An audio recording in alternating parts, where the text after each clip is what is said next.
Welcome to the Functional Code, your go-to source for decoding optimal health.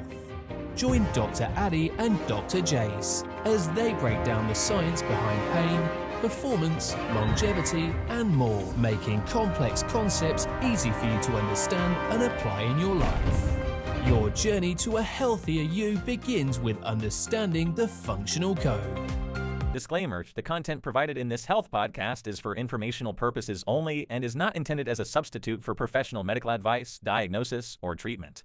Always seek the advice of your physician or other qualified health provider with any questions you may have regarding a medical condition. Never disregard professional medical advice or delay in seeking it because of something you have heard on this podcast. If you think you may have a medical emergency, call your doctor or 911 immediately. Reliance on any information provided in this podcast is solely at your own risk. The creators and hosts of this podcast are not responsible for any actions or decisions you may take based on the information presented.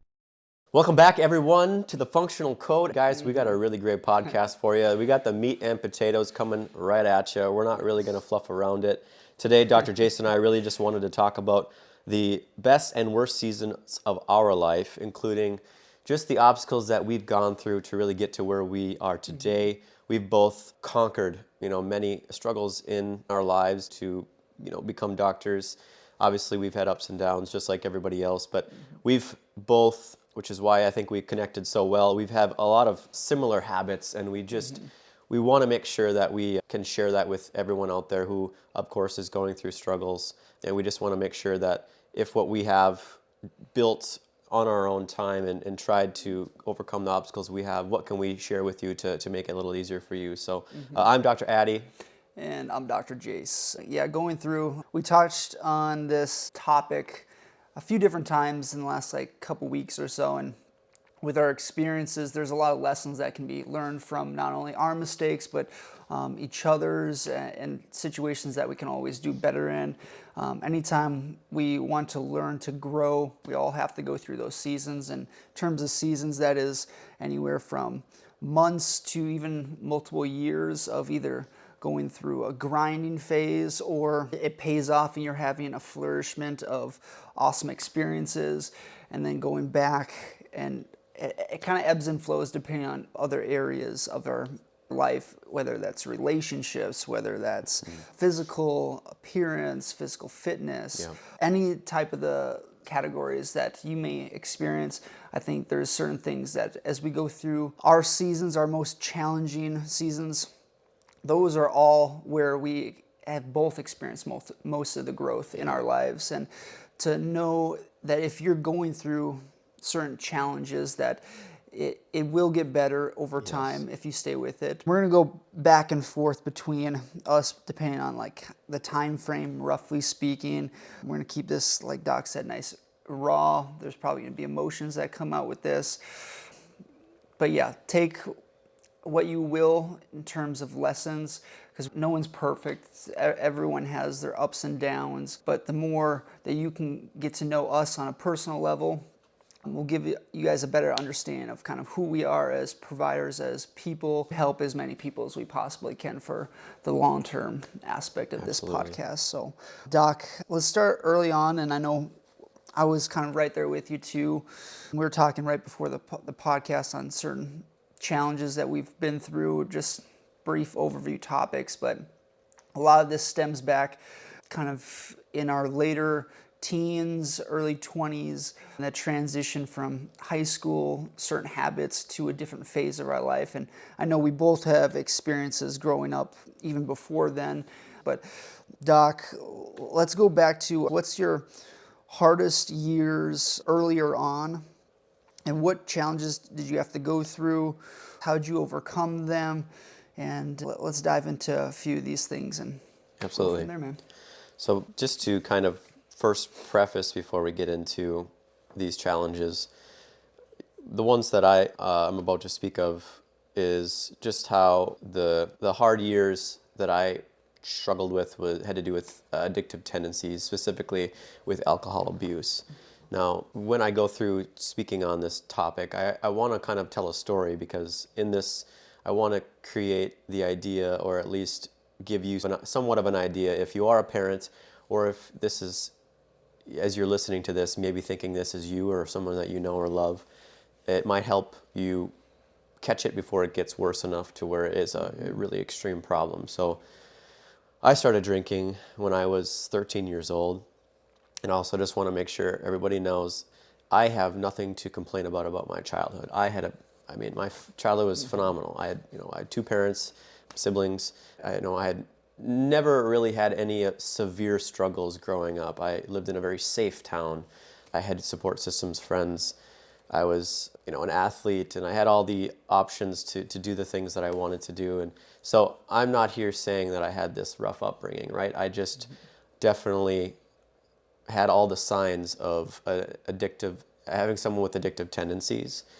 And it still was, even though I had I did have a great childhood, and I can't say enough good things about the family that I have, I still grew up to have this problem. So sometimes there are times, obviously, where you have rough upbringings, and it can absolutely create worse problems.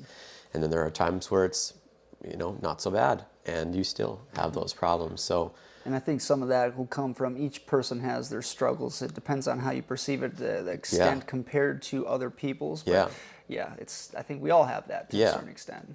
So it started for me, I started drinking when I was 13 years old. So I started drinking at an early age, which already huge sign to get worse. If obviously the earlier you start drinking during the stages of development, it's going to only be worse for you in the future. When I got older, I started drinking more heavily when I was 16, and it got to be when I finally graduated high school.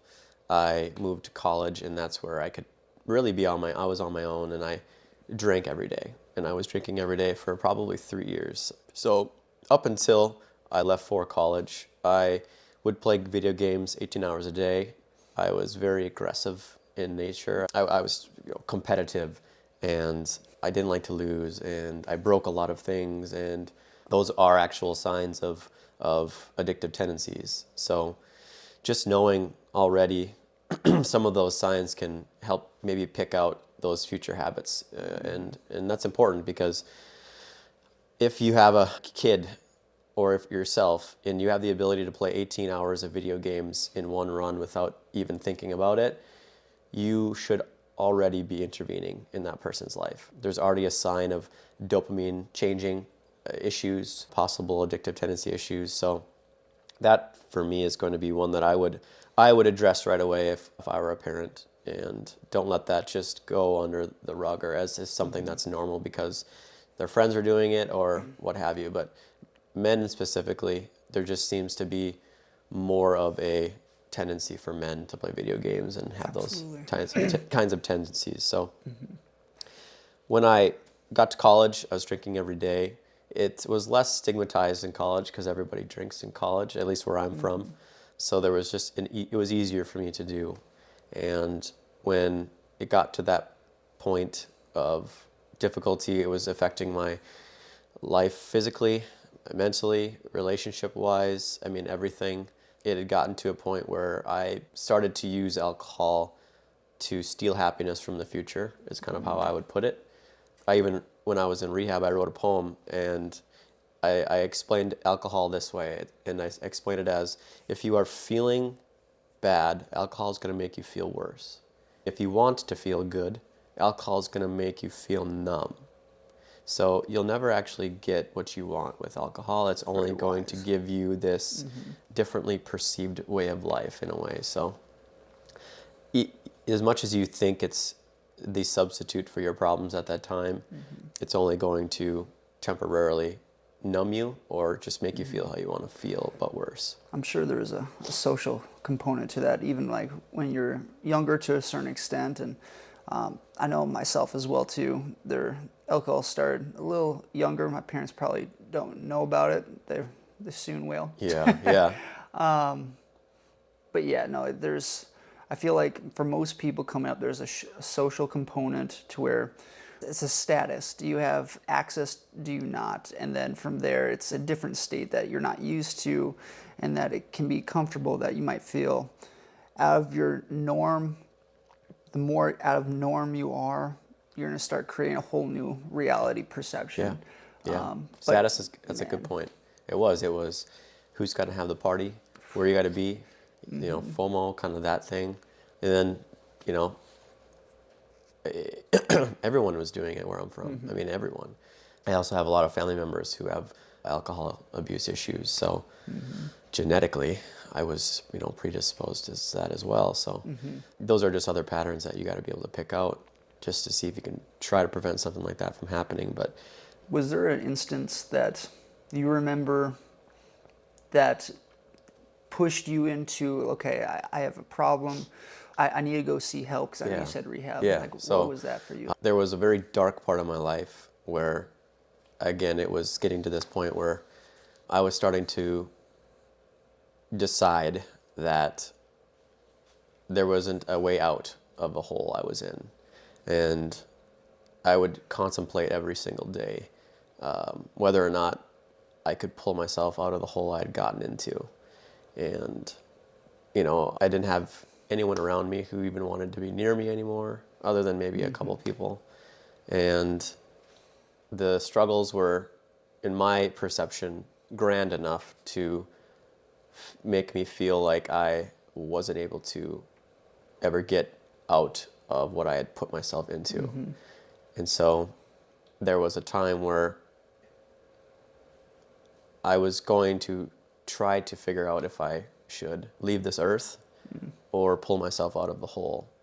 And so one night I had placed the gun on my table, and I got so drunk that I woke up the next morning with the gun out on the table, and I woke up and I forgot what had happened that night. And I think it was enough of a fear to drive me to make a decision of, I don't want to do that. And I don't know what it was, whether it was divine. I don't know. I think there was something else that guided me than just myself. And I have to give it to a higher power. I really do, because I don't think I myself made that decision. Because it almost was, I was watching myself from a third party, or because what had happened was I was still very, very intoxicated when I woke up.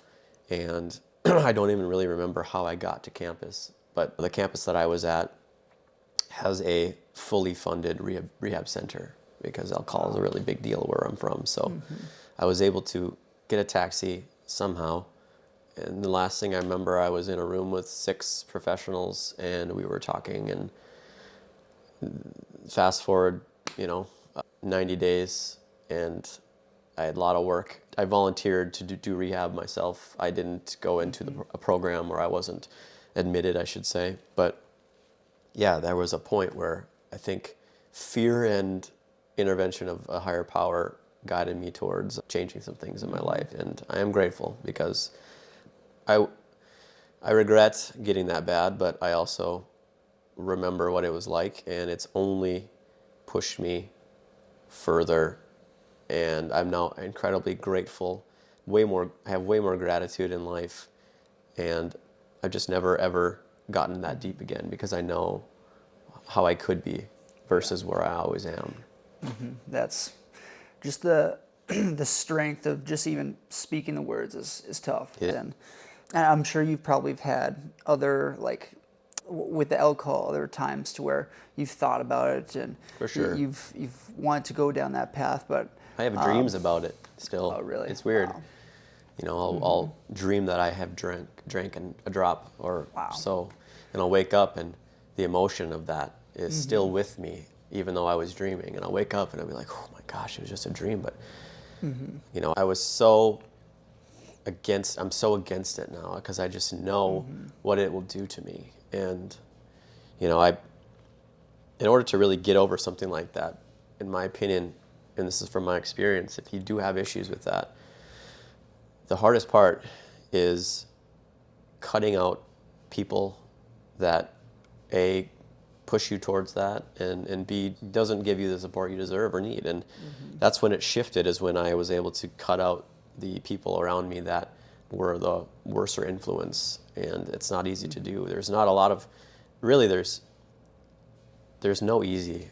No, There's nothing easy about anything like that. I didn't see my family for a while. I didn't see good friends for a while. I really just isolated myself for like 8 months. to 8 to 12 months.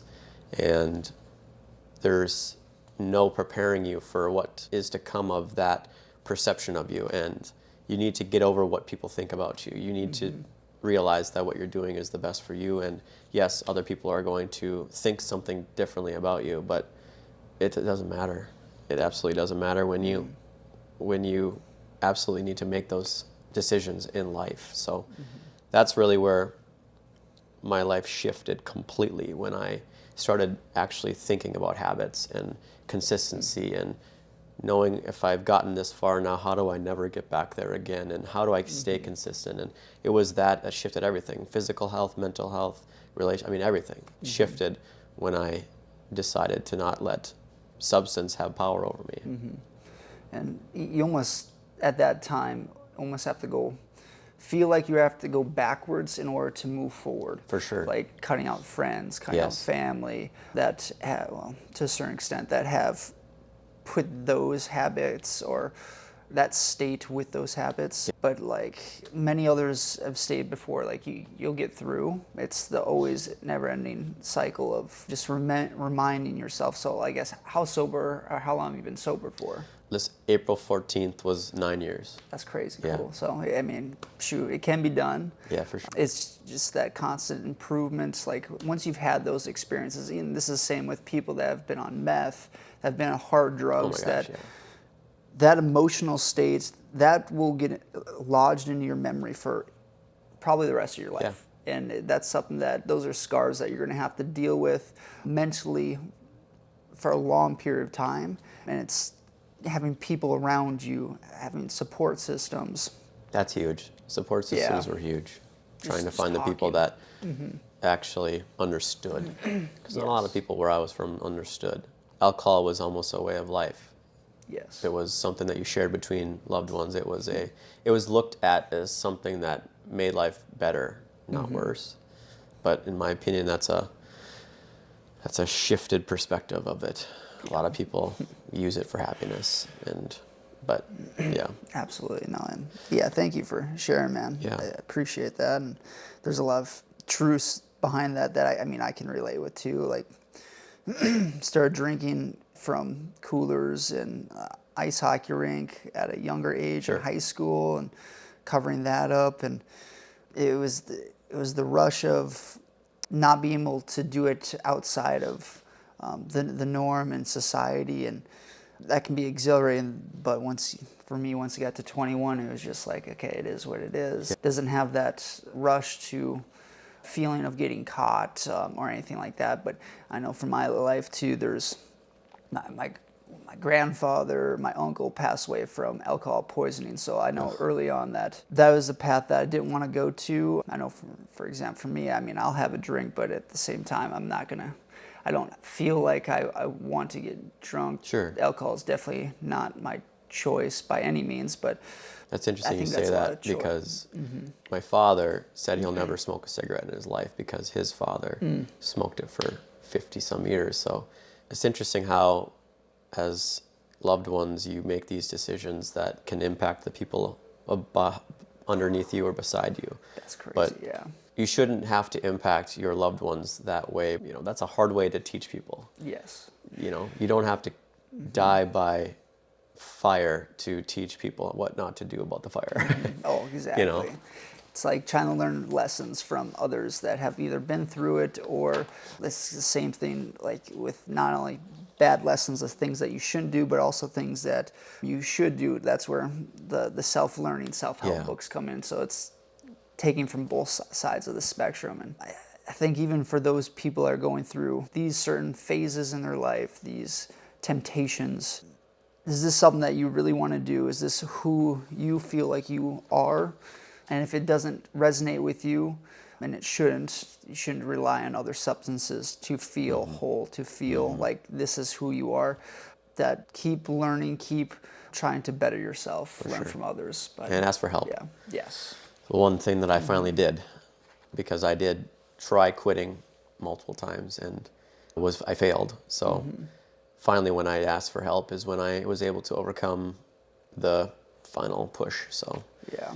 But in your experiences, Doc, where were things tougher, and when they got down to it, how did you kind of overcome that obstacle? There was different times, especially from high school to college, that was definitely part of it. But I think some of the bigger ones in my mind were when multiple things shifted out of norm. So going back to when I graduated undergrad at University of Jamestown, I played college soccer, graduated, finished out on the tournament and regionals, and there's certain circumstances that I remember, and even times in that last game that still come back to me mentally that not necessarily I don't regret, but I remember thinking, okay, I could have done this better, I could have done that better. It's just like I considered myself that identity of being a college soccer player is all that I was. Sure.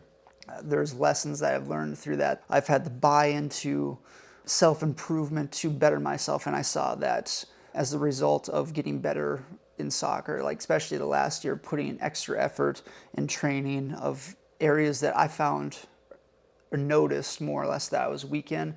Went to training, improved on in the season, improved on with the team, and I think that started some of the lessons as well during that same time period. And this is like 2014, 2015.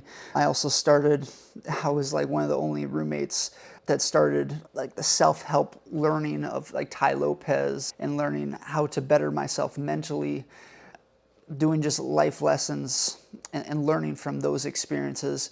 And that started the shift of like, okay, if I can better myself in the sports, I can see I can better myself mentally in all these other areas. And okay, like there's certain things that I know growing up, they say that you can do whatever you set your mind to. And I think there's truth to that. Depending, well, certain sports, maybe not. Like I can never become a professional, a world-class gymnastics athlete. It's just physically, age, it's just not capable. But other things that have the door open, definitely those opportunities are there. So going through that transition of my identity, being a college soccer player, completely ended, stopped, and I think there's a lot of athletes, whether that's they get done playing in high school and they shift to the real world, or they get done in college or even professional and then they switch. Who is their identity now? It's a low place. You almost want to grasp and switch your mindset to this is who I want to become, or this is something of who I am. And there's an exploration time. I know there's about a month or 2 month time frame to where it was a low of the low. I still thought of myself as a soccer player, and it's not only that, it's just the habits that come with that, is the camaraderie of the teammates and how some of the younger individuals and players are keeping to progress their season. And each season of playing, you always, as a younger athlete, a younger person in that program, want to give your best and most for the seniors that are going to be leaving. There's certain individuals that got a chance to go on and play a higher level as well. But so that ended in November, December, and then started up grad school for chiropractic in January. Yeah. So that involved a transition from moving from North Dakota to Minnesota. Also at the same time, I was dating my wife currently, but we were dating at that time to go more long distance relationships. Yeah. So that switch, that whole mind frame from a personal standpoint, challenging as a couple. And I know we are close. We've had discussions and we want the best for one another. And I give her so much respect and so much love that she helped me pursue my dream of becoming a provider, doctor of chiropractic. Just that sacrifice from her to also not only finish out her college undergrad for nursing, but then she followed me to Minnesota as well. And she left behind friends, family, and that sacrifice was remarkable from her side of things. And I think that can't be left unsaid. But that I guess that shows the sacrifice of, like, if you're gonna transition, move your life from one place or location to another, to have a good idea of, one, the person that you're going to go with, two, that you have a support system around you friends and family that are understanding. Yeah. So there's a mix between life lessons of learning, of growth. There's lessons of a physical aspect of who my identity was, and then of the relationship, and all those switched on a dime within a matter of months. And Yeah. it changes a person. A lot of decisions Oh, at that God. time, it sounds like. Big decisions. And that I know that when I remember thinking back, I know this is a season of my life. This is a transition period. I'm not going to be always going to school, and then after school, what is that going to become? And I never thought that far ahead, but there was a lot of changes that it was tough. And even moving away from family as well, that was a whole totally. other thing. But yeah, they have the support around me from friends, family, Morgan, my wife currently, and then just that transition, I think, helps a lot for my peace of mind. And then even from that mental change of mentally becoming better, and from becoming the identity of an athlete to transition that to diving all those eggs, that mental load into school. For me, it transitioned easier than expected. I know there was a soccer club which helped a lot for myself. Oh, on campus. On campus, yeah. Eventually I became president of that club, but Nice. it was definitely helpful. And then the classmates and people around us, a lot of them were going through similarities as well. Sure. And I'm sure you probably recognize that in Yeah. your guys' class too. Yeah. But yeah, those are the tougher parts. But going through that transition, I know if I stayed in North Dakota, if I stayed with a lot of the friends, family, that there's stagnation that would come from that. And to a certain extent, lack of my fullest potential personally, and then also as a family and as a life force and as a group moving forward, I think it would definitely limit my potential. So, and I knew that.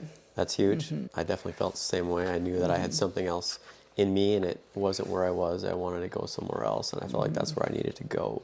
But when I want to dive a little deeper into, you kind of brought up this period of transition of what I would kind of feel of purpose. Like you had a purpose, and then you didn't lose it, but you didn't have that goal to focus on. When I know a lot of people out there are still trying to find their purpose.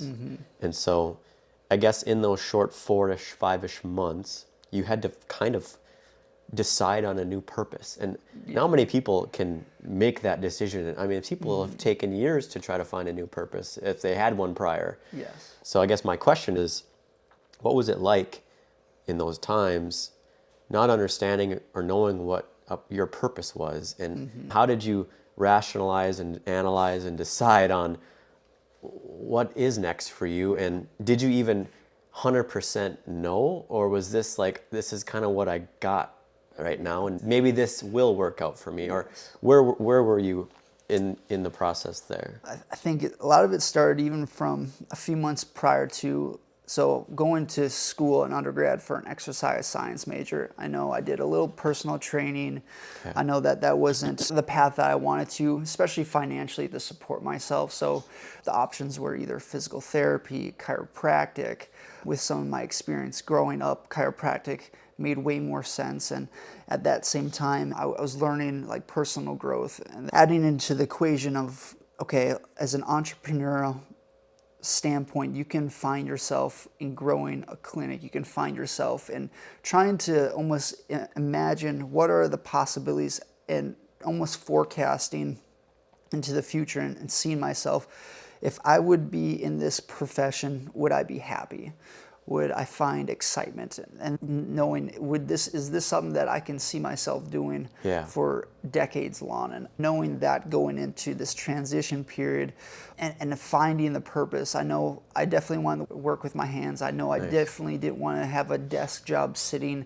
So that kind of narrowed the focus a little bit more in this direction. I think that also transitioned from, I changed my major multiple times in undergrad, from becoming just a school teacher to becoming a physical education teacher to working with kids to then now go into the chiropractic realm. And I think all that was based and stemmed from education. My parents helped a lot with that subconsciously. Like my mom ran a preschool organization, BSEP, and growing up in that standpoint and how she had the brain work home on a daily basis just to fund the program in terms of grants. I saw the extra work that she had to do just to keep this organization from her standpoint alive and to help out the young kids. And then for my father, working with Parks and Recreation for a community aspect, and I remember certain instances, and he helped lead these groups, and going from two different perspectives of not only from education but helping others, it all, I think, was ingrained into kind of who I am and who I became, not even to mention my stepfather and stepmother and all those lessons learned from there. There's so many that I remember growing up that they don't know half this stuff, and I think about this on probably a weekly basis for sure. And that definitely got rooted from my foundation, and then moving forward into the purpose, it almost got funneled into an area to where it made it a little bit more easier of an arrow, more or less.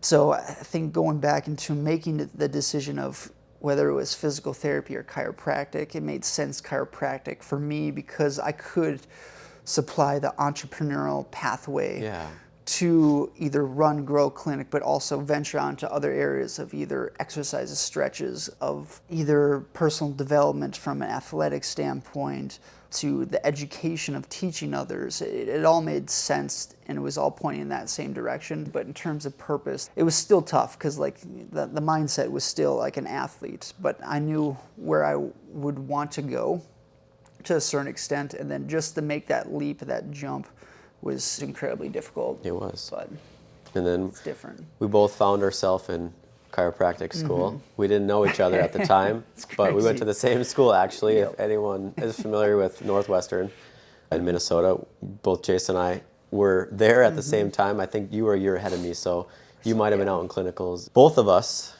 truly can attest to the difficulty of obtaining a doctorate. I'm sure you and I had similar and somewhat different experiences, but you know, I guess explaining that to someone who wants to take on extra schooling, master's, doctorate, what have you, what to expect. Myself, in that program, I had no personal life. That was my experience.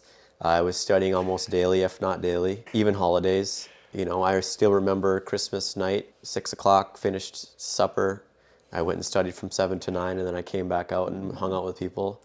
It was a sacrifice, I think is the best way to put it. And the sacrifice was something that I don't think a lot of people, they understand because I think they can put themselves in that perspective. But when you're truly in it, just the feelings that you can go through, which is, you know, the things you've missed, how many birthday parties, how many weddings, all the things that I missed, sacrificing, even time spent with people that I was used to spending with and then didn't get to. It truly was grueling, and every second was still worth it at the end.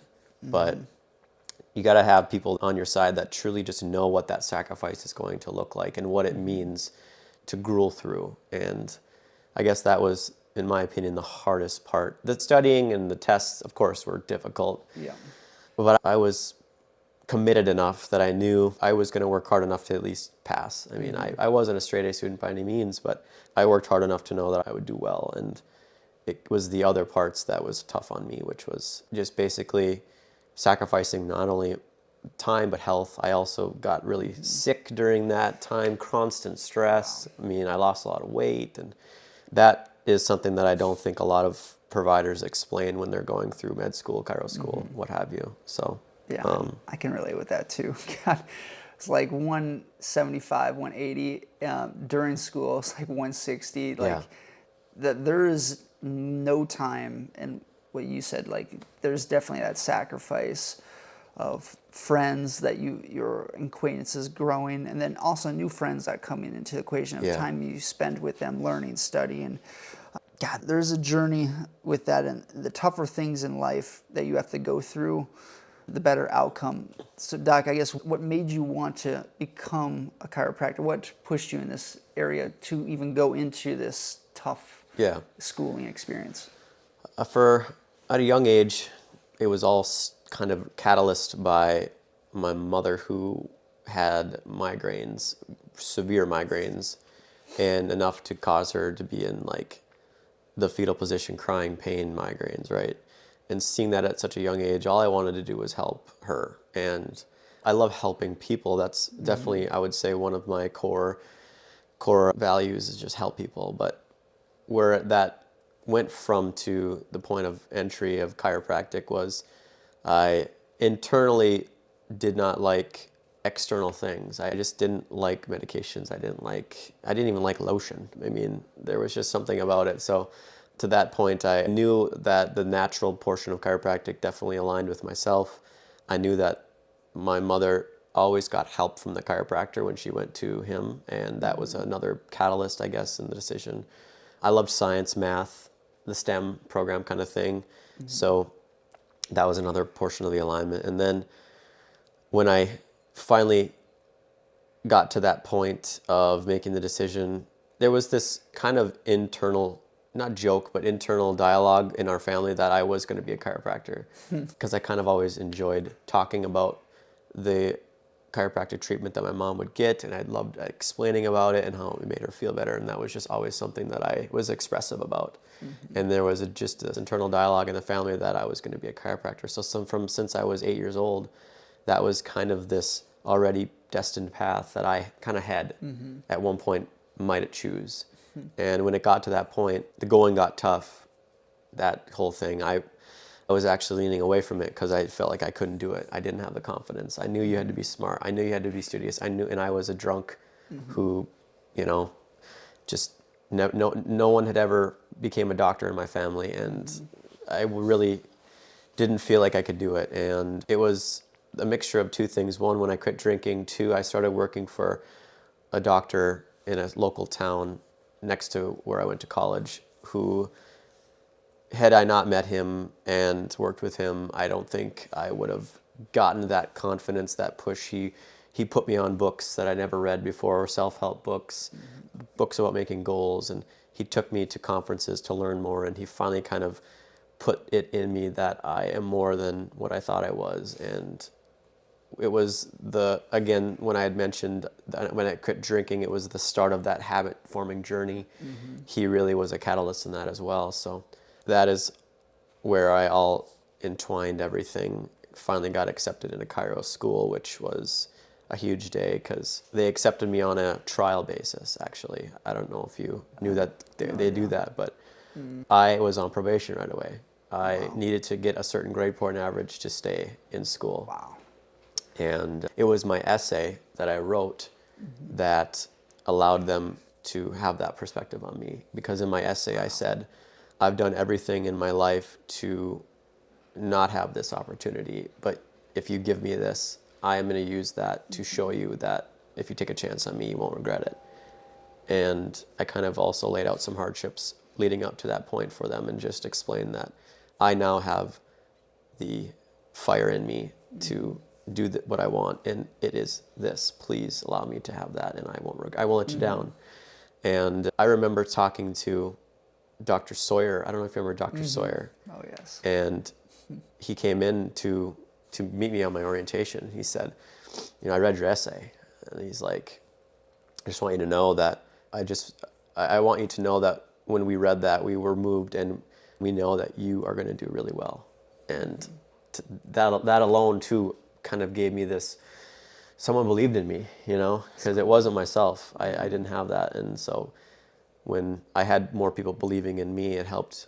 Obviously the support system, right, made a difference. So I used that fuel, and now I am the biggest believer in myself, and I'll never let anyone else have to believe in me to get there. I'm only going to be that for myself.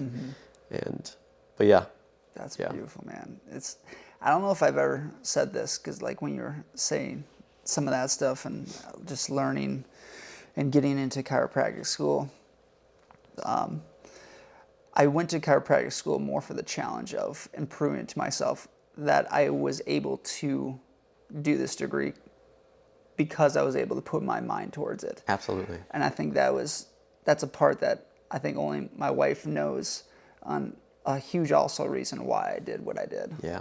You wanted the chunk to bite into. Yeah. You wanted the sweet reward of finishing it. And I think I used that as fuel too. Yeah. I was going to prove everyone wrong, right? Yes. Yeah. Yes. Because I mean, if you can get through, especially graduate school, doctorate, there's so much else beyond past sure. that you can do, and I think that's also why we continue learning to continue to grow. Yeah. There's that underlying Yeah. stem root. That's crazy. That's cool, awesome, man. Yeah, I had no idea about that about you too. God, Was there that's anything crazy. else in grad school that you remember specifically experiences-wise, good or bad, that kind of created you to who you are now, right? Building it, maybe did you form new habits or form different skills or, certain obstacles? What did you overcome? How did that go? Yeah, starting off graduate school, which if you guys haven't looked at the curriculum, especially going full bore, it's anywhere from 24 to 32 credits a trimester. Yeah, me and you are about the 30-ish Yeah. credit a trimester, which, for perspective, a typical undergraduate semester is 12 to 18 credits. Yep. So Yeah. when we say it was they tell this to you when you get there. I'm sure Doc and I both remember this, but they say it's going to be as though you put your mouth around a fire hydrant and they turn it on full blast, and it was how they weed people out of the program. But yeah. Yeah. And it's hard to, I guess, make friends outside like study groups, especially when you move from a different state. You didn't know too many people at that time when starting up. And I know I brought with me my pup at the time, Sam, and he's still with us today. But knowing that there was someone that when I came home that I was taking care of and having that responsibility to maintain the house, maintain the livelihood, feed a living thing, and then also to have a relationship long distance, that was definitely a challenge, rewarding, but there's so many life lessons that I've learned from just living on my own and just the daily maintenance of oneself that didn't necessarily get as much in undergrad. Like it was there, relied on friends at that time, but to put everything on yourself and then add on this huge school workload, to add on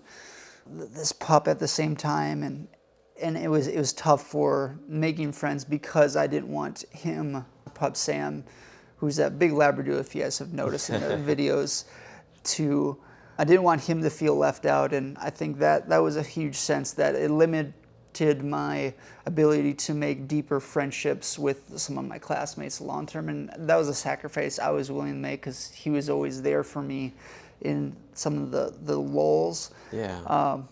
But yeah, it's some of those sacrifices that you have to make to know where you want to go, but then there's a exploration, kind of like I said, of becoming a new person and to take on these responsibilities, and what you make of that is the bigger thing. Yeah, long absolutely. term. So, Absolutely. yeah, that was probably the biggest thing I can remember. There was definitely challenges along the way, like tests, exams. So we both got through school, made it to the other end. Yep. We both probably focused on sleep and self-care for like the next how many years after that to try to get back what we lost. I definitely think, so let's see, your first year in practice was 2019? Yes. Mine was 2020, yeah.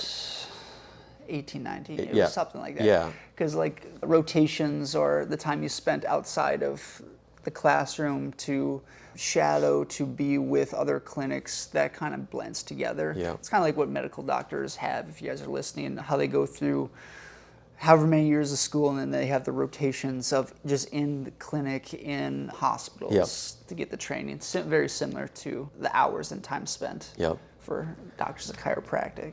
And you practiced to COVID.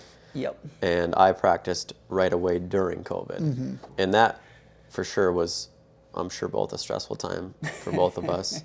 COVID, to never expect to practice my first year in a pandemic. I mean, we had a course called Public Health, which I think was a very quick overlay of all of the fancy terms that comes from the treating humans in a mass form, right? Which is guidelines and CDC law, and making sure that you can treat people first line, second line treatments, just all the things that help you prepare healthcare to a en masse form. And so you learned about endemics, pandemics, all of the things of kind of the micro macro economy of healthcare. And I think we went over pandemic for 30 seconds. And it was like, yep, it's kind of when there's an uptick in disease in a huge portion of the area, and that's what it is. And so you skipped over it. And right away, because I started in January, and I remember it was more like March when it kind of took off. And man, there was some scary stuff that happened during COVID where I was at. And for me, it was, as Medicare providers, we were treating close to 70% Medicare patients. Medicare came out and said if you are not wearing a mask as a Medicare provider, you can be either suspended or even possibly lose your license. And everything that was in me when I went to chiropractic school was fighting this idea, this rule of needing to wear a mask as a provider. And for those of you listening, I know we're all going to have differences of opinions on this, and that's what makes the world great. But where I came from, right out of school, I was taught a very beautiful idea, which is the body can heal itself.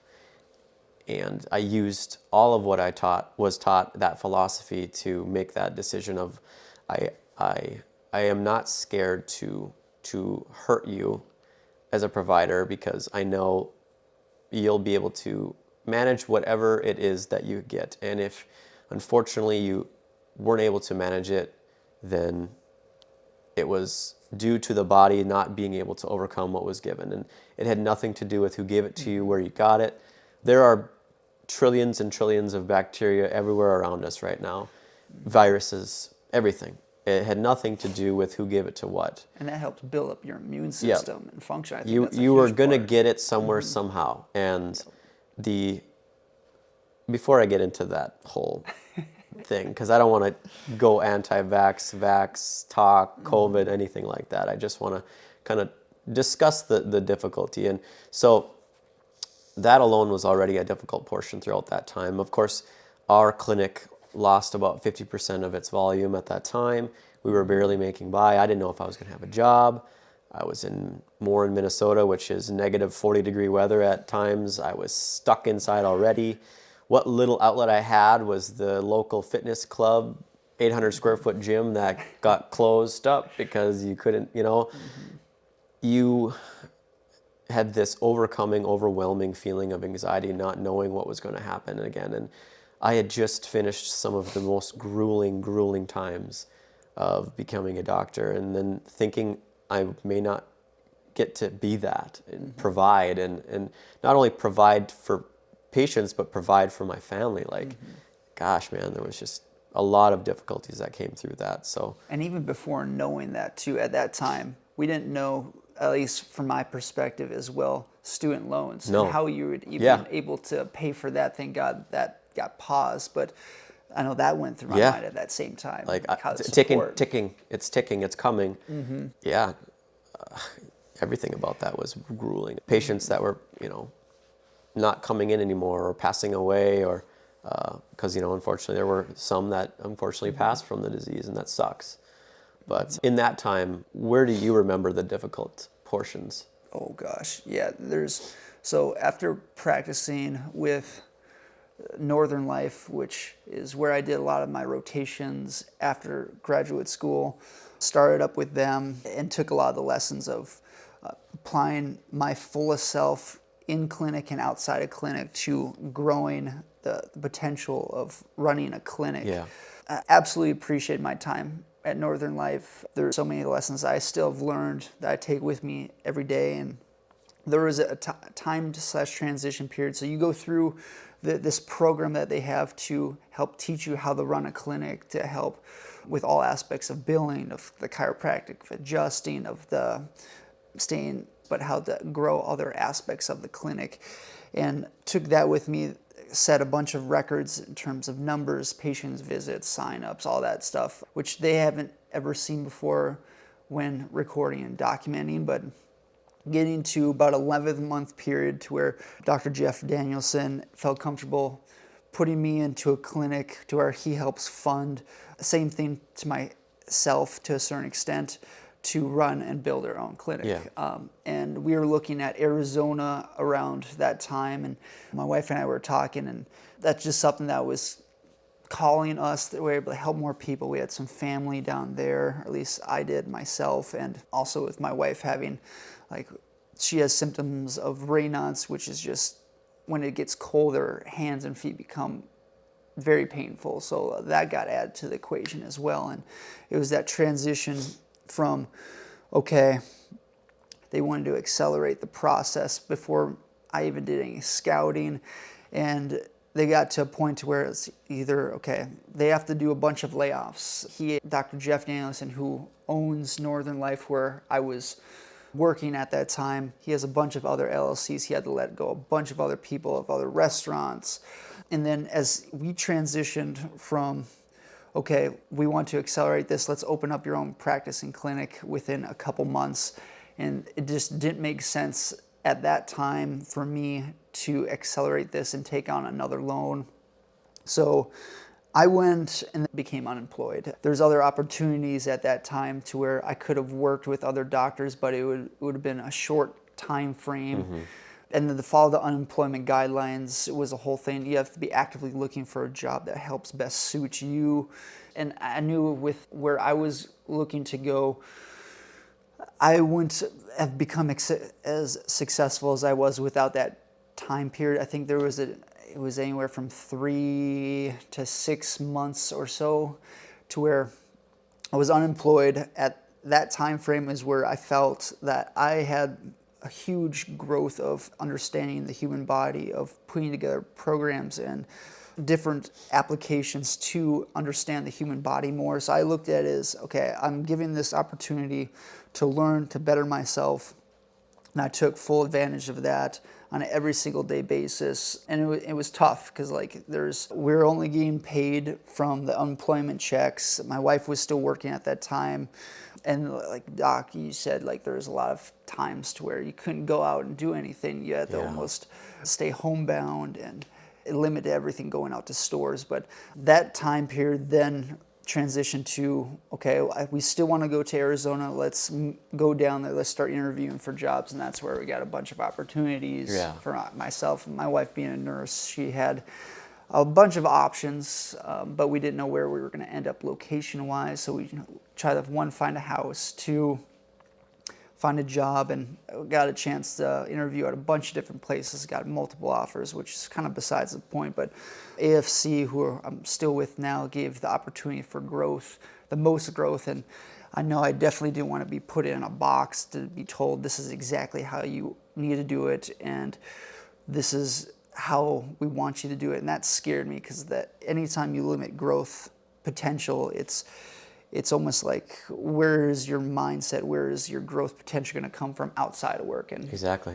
For myself, diving straight into a career that I'm just starting, that I want to become the best I possibly can at, it didn't make sense. So that's what kept me moving in this direction. But it was a transition from planning on to move down and opening up my own clinic to being let go to unemployment, but the unemployment to have as much growth and maximize the opportunity to then go down on a whim, on a avenue to where it was all a question mark at that time, because it was still COVID as we were moving down, and airlines. Risky. Oh, absolutely. Yeah. So that was and again, it all came from moving location. It came from multiple things changing at once, and then more growth comes. You're kind of stuck in that period of chaos again, of decisions galore, and it's like you just kind of bit the bullet and made a decision, and that's sometimes all you can do in those periods of chaos. I loved when you said that you took the time when you weren't working to grow yourself. Yes. I thought that was something that I think a lot of people should have this understanding of, is when you have these periods of lulls, or you're in a time where you kind of maybe have to minimize, or you know, you're in this period of transition, maybe is a better word, and Yes.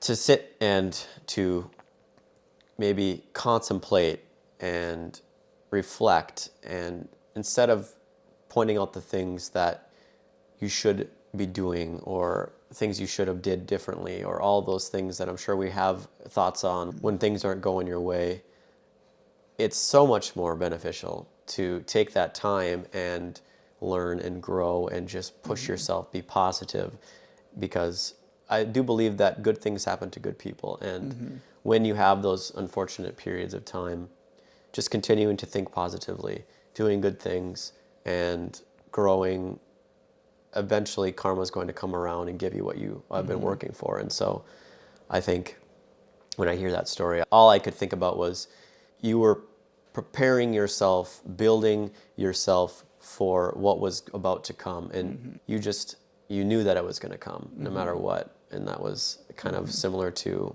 some experiences that I've had in my life too, which is I know what I'm going to get on the end of this. And I don't know when it's going to happen, but I know what's coming, whether it's going to be 5, 10, 15, 20 years. I don't know what it is, but I know what I want.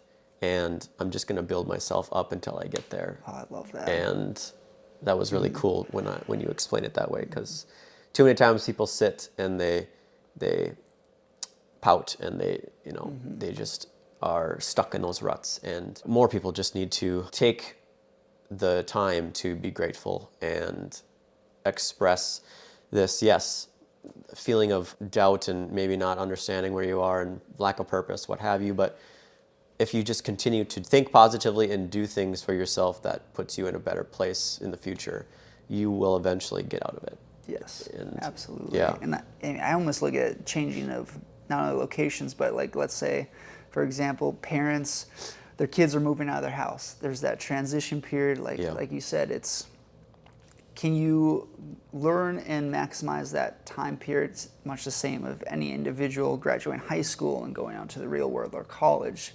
Those transition periods are time of uncertainty, but a huge potential for growth. For sure. Yeah. And you got to trust that the world will provide if you just stay positive, work hard, and manifest. Yes. And I think a lot of people don't have the patience or perspective, maybe, because you know, there have been times where I've had to wait multiple years to get to a better place than where I was, and it's not fun by any means. But I still remember to this day my best friend Matt, who we were both going through really kind of tough times for many years together, and every phone call it seemed to be just very negative. And we finally, after like 2 years of just calling each other once a month, we were like, gosh, I just feel like every time we call each other, it's still just depressing and awful. And he's like, when is it going to change? And we both kind of paused, and he's like, there's going to be a silver lining for both of us. He said that, and he's like, we're going to get what we want. We just have to continue being good people and working hard. And I remember waiting for that silver lining for each of us. And I remember when we both got it, how we can now reflect on that together and know that no matter what we are experiencing, when we have that conversation of remember how it was versus what we have, it's those challenges that give us that perspective and gratitude. And I know we talked about that before, which was there are just times that you're going to have to go through, and trust me, when you get through them, you get to use that as ammo in the future. Yes. And hardships are going to mold you.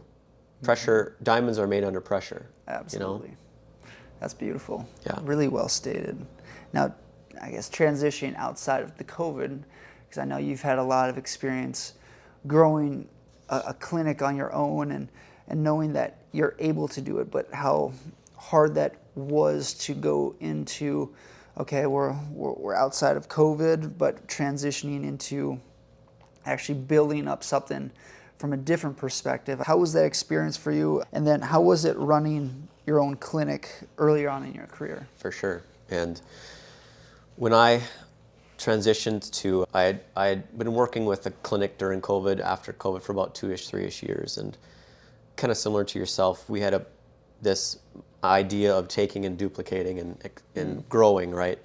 And COVID really put a damper on that. So I totally get it. And then COVID probably killed a lot of people's goals and or dreams at that time. And so I took a different job with a startup, and it was the idea that this startup could give me the potential to grow into who I want to be, and those experiences could mold me into that person that I want to get to eventually. And so I took that opportunity, moved to a different state, a different city, and took on this project of growing a clinic with 0 patients to something, whatever that might be.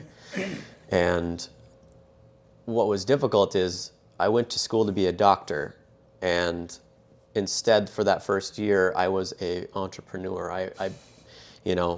I didn't treat that many patients in that first year comparative to what I was treating prior. So you have this just identity shift, right? It's like, well, I have so much focus on getting this business up and running, but I just want to treat patients so badly. I want to help people so badly. So it's this just division of yourself where you have to have this, but also you want this. And so again, I use it as fuel of I'm going to work as hard as I can to build this clinic up so I can treat the people that I know are wanting this care. And it was interesting because I don't think a lot of people truly understand what it's like to build a business by yourself.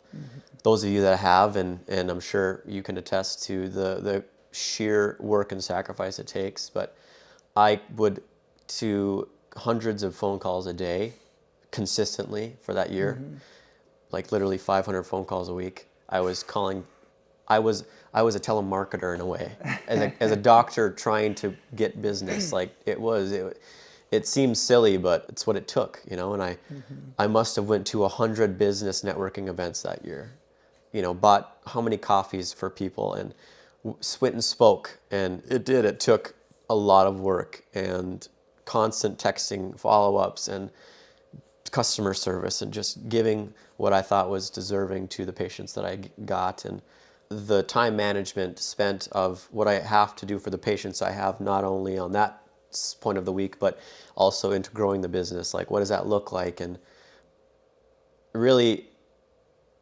probably one of the more difficult things I've ever had to do. But what that did was prepare me for the future ventures that I got into. And so as difficult as that was, as much of a struggle as it was, it taught me so many different things.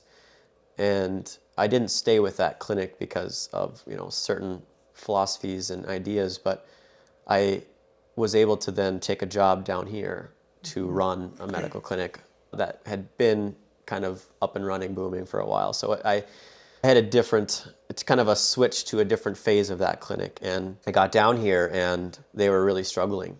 And I was like, well, man, I wish I was at a point in time of where I was prior to where you guys are now, like perspective, right? It's like, man, you guys are doing way better than where I came from, right? Like I was on a 1-year startup. It's a lot of patience, it's a lot of struggle. But when I got down here, man, I put everything I learned to work. And I went from, not a lot of people know this, but like when I drove down here to take this job, I was going to be a chiropractor. They wanted to hire me as a chiropractor for one of their clinics. Well, this was still kind of on the edge of COVID. And so they were closing clinics. And so the clinic that I was going to take over had closed like a week or 2 prior to me coming down here. Damn. So they called me and they said, well, we still really, really want you. We love your experience. We want you to still be a part of the team. And I said, well, what would I do? And they were like, well, we don't know yet. And I'm about to drive 26 hours from Minnesota to Arizona and you don't know what I'm going to do. And they're like, no, but we know you can help. And I was like, okay, they're going to take a chance on me. Well, I'm going to take a chance on this. So I drove down here, left my family, left everyone, came down here by myself. I have a best friend who was living here that I lived with in a spare room. And I got to work and started as a doctor was what I got hired for, but I was the entrepreneur again, started over. And my first job there, was answering the phones. I was a doctor answering phones, and I did that for months. Wow. And what I did was I looked at myself and I said, I am going to do this job and every other job better than anyone else. And I'm going to do it better than anyone in this clinic.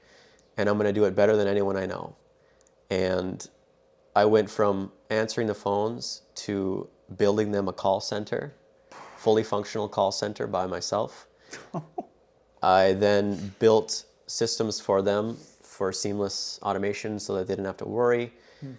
There got to a point in time where investors in the clinic kind of had this uprising, and they really were able to figure out that there needed to be a shift in leadership in this clinic. And instead of building another clinic and letting me, maybe be a doctor at that clinic, they said they wanted to fire everyone in management, and they wanted me to take over the clinic. And so I went from the bottom of that clinic to running everything in 3 months.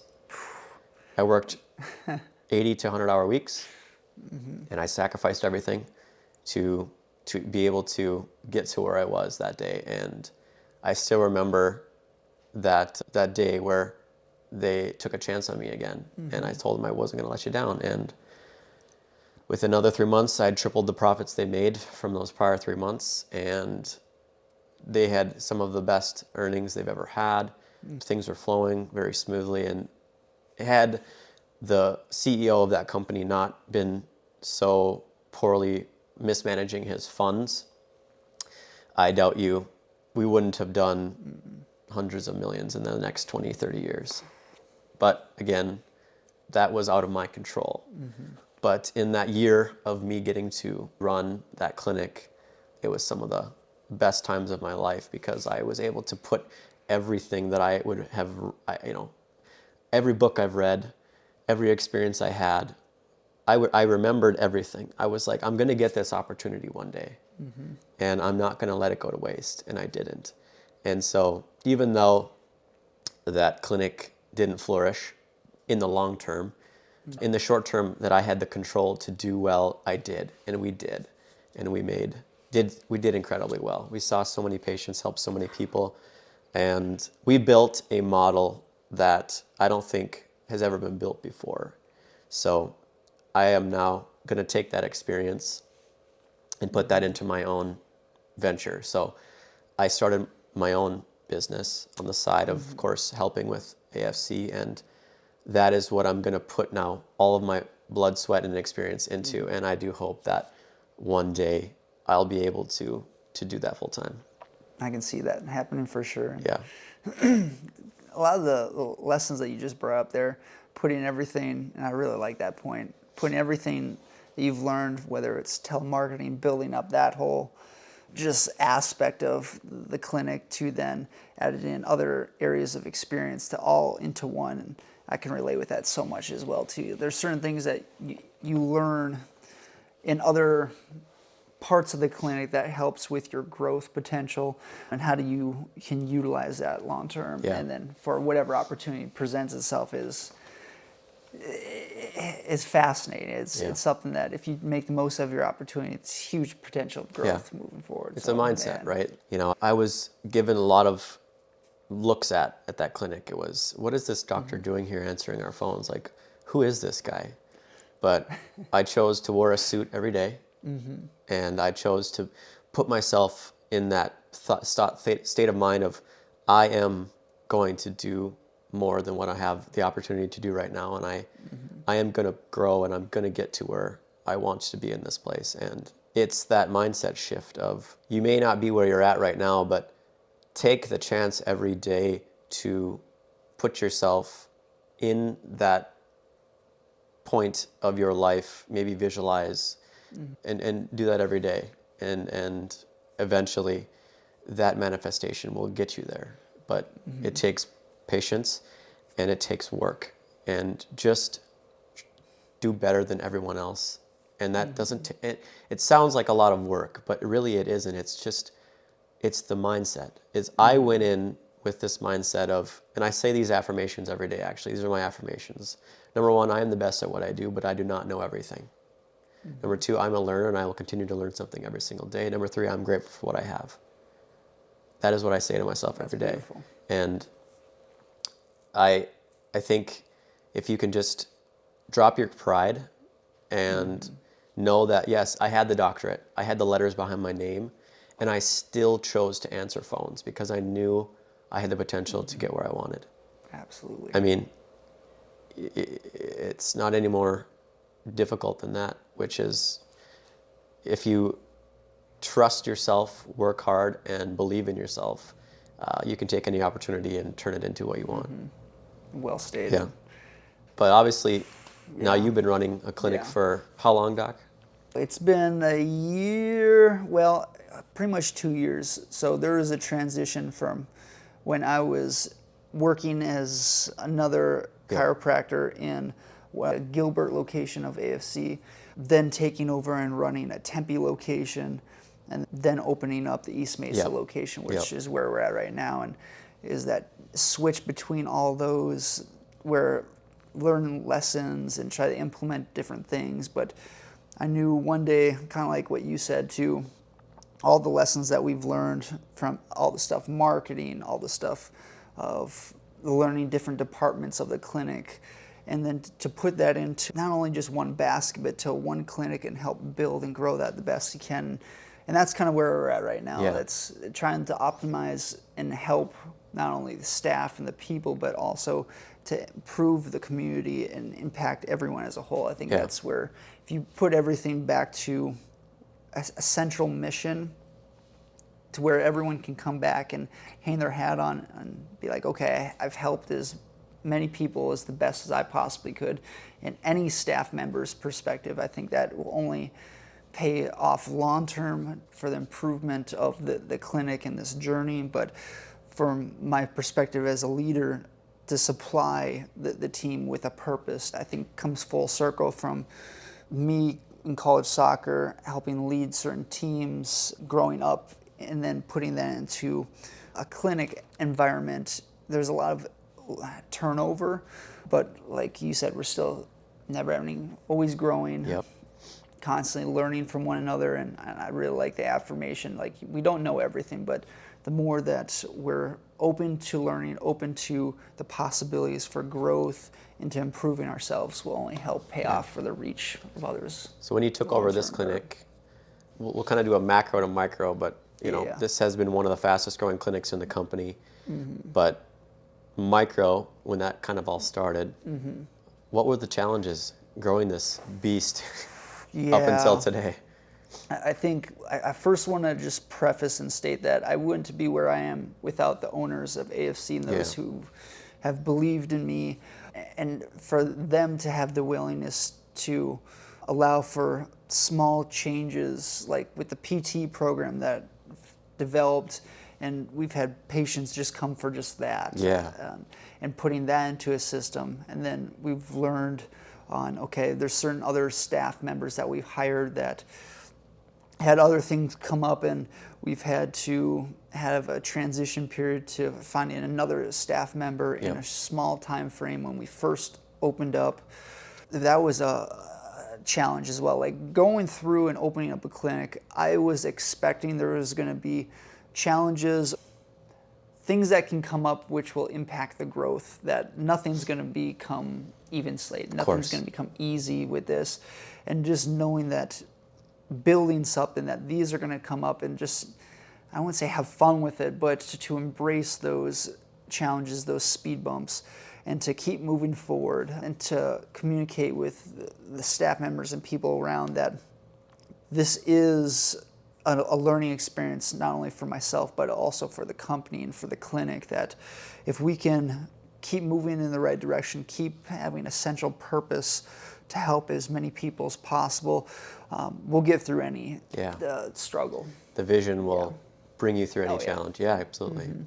I think it's almost divine intervention. I think we all ended up here, I wouldn't say randomly, but there's a spontaneous aspect to that in terms of, like, if this person didn't quit, I wouldn't have met, or we wouldn't have like our front desk, Marilyn, like the same thing with our case manager. When an old case manager left, we wouldn't have this opportunity for an awesome all-star of a new case manager coming in. Same thing with yourself, to growing the clinic as fast as we did, and then having the opportunity for you interviewing with us, and how that opens up many other doors of this podcast, of so many other aspects of life. So I think as we're moving and trying to better ourselves, other opportunities are automatically going to present itself. And what can we do with those opportunities to help people around us, to where when opening this clinic, there was a lot of, for me,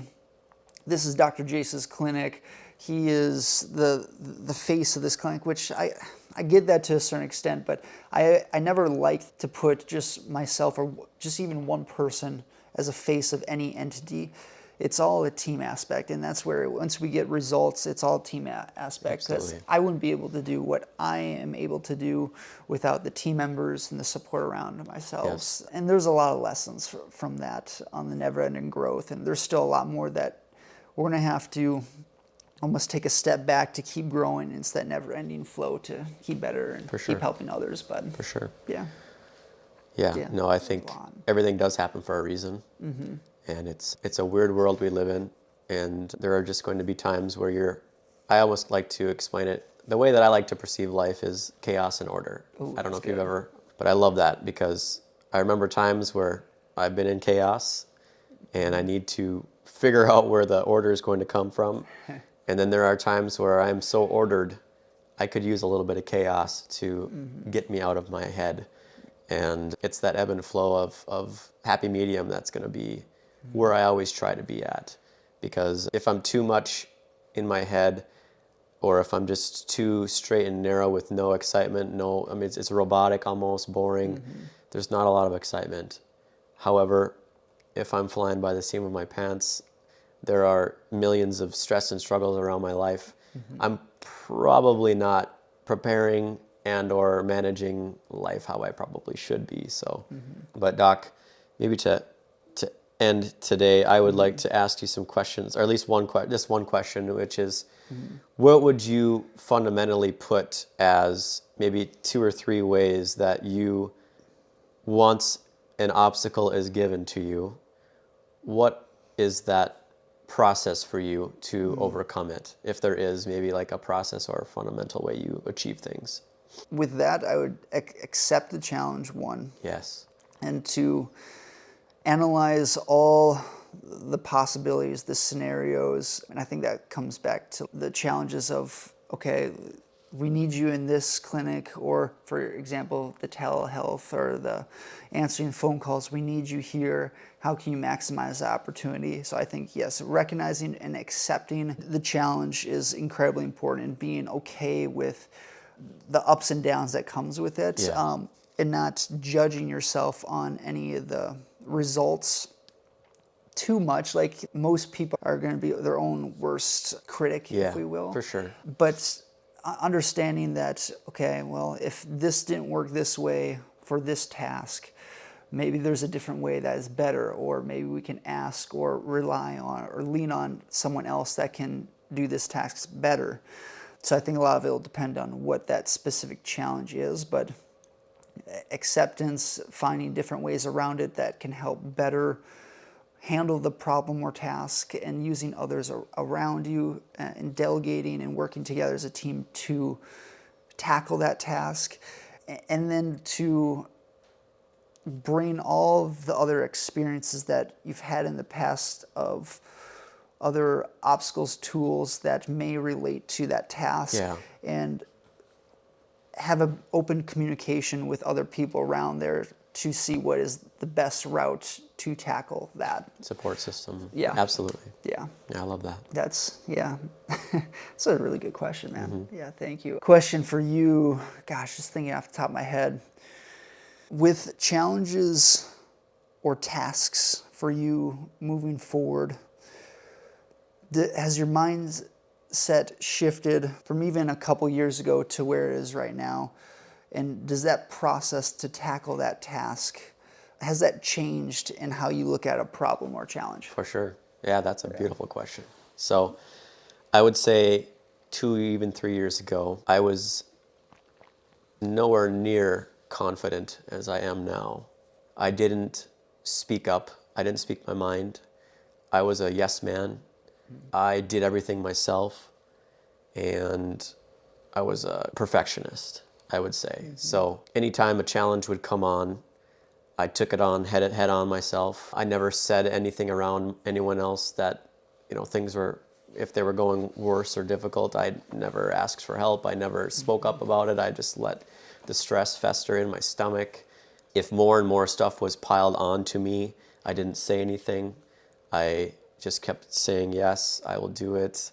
Friends, family, everything. I allowed myself to be a doormat in a way. And so obstacles was a way for me to bury myself in feeling like I had a purpose, which was I could I'll just finish everything, do everything, I'll help everyone, so that way I don't have to help myself. And that's an addict's mindset. It is. It's, we are not worthy enough to help ourselves, so let's just help everyone else. That's kind of a common mindset for addicts. So I had even struggled with that up until, pretty recent, but it wasn't until, COVID and other relationship things and just everything that I had this turning point in growth. I switched everything. I started studying psychology. I started studying about personality types, and I really became way more self-aware about myself. And I honed in on my strengths. And Gary Vee is one of my favorite humans. He's a big talker of that. He's always just like, triple down on your strengths and build a team around your weaknesses. And I really did that. I focused on the strengths, but my mindset started to shift of I needed to become more confident. So I started practicing speaking more. I did more content. I read. I learned. I not only read and learned, but I became expert. I tried to be the best in my mind. Now, there's definitely people out there who are so knowledgeable, but they're older than us because they've been on this earth more. And, you got to accept that. But I tried to become the best at what I do. But I also know I don't know everything. Again, I tell myself that every day. But now when obstacles come up, I have a lot more reflection. And rehab taught me to, really you need to be able to notice what things in life you can or cannot control. And so when obstacles come up, I reflect and say, is this something I can control? Well, for example, I had a grandfather who passed away, December of, I think it was not this last year, but the year prior. And that was something I couldn't control. But of course it was an obstacle. It was very difficult. And, you had to reflect and grow and move through unfortunate times like that. And then let's just say there was, for me, I lost some weight recently, and that was out in my control completely. So you need to be able to reflect and understand, okay, that's something that you have to jump into. You're now in control of that. So reflection, number one, whose fault is it? If it's in your control, it's your fault. Accept it in a way, like you said. 2, I like to, like you even said, come up with all options, right? But I'm such a quick decision maker now. I never was before. I would reflect until the cows come home, man. Like one of my past bosses, she said, Addy, you could think the day away. You could literally think the entire day away. She's like, you got to figure out a way to like get ahead of your thoughts. So I worked on trying to become a much more quicker decision maker. And that is also something that I think has improved. Obviously, running a clinic, fires are coming every day. You know that. You got to be able to reflect, but quickly decide what to do next. And I think that helped me to hone that in.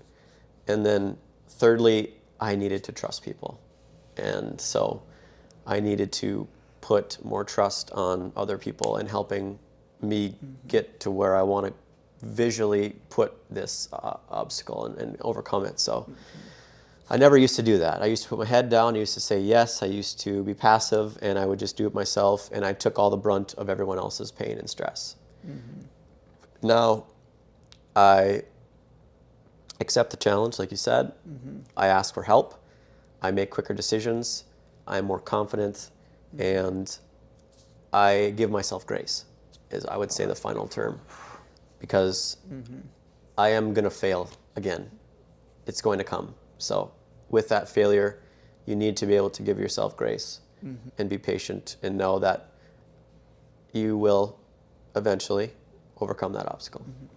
Yeah, as you're going through each and every one, I just remember certain lessons I've learned throughout my life. Like, there's some that you've learned later and I learned younger, and there's probably vice versa all the way around. But I think that's where a lot of our mindsets in this phase of our life are so similar. Yeah. Because we've been through a lot of like kind of similar topics, challenges, seasons. And I think that's also where I think more people can, as they're viewing from our perspective that are going through this, will have a good idea on, like, they're going to have a lot of the same situations, scenarios, challenges as well with them. And I would love, and I can't wait to look back on this podcast, this conversation, and to see what other challenges, seasons that come up as well. It's documenting and looking back, and I think the biggest thing for me when I look at certain things like this, yes, we want to have others of not only our community but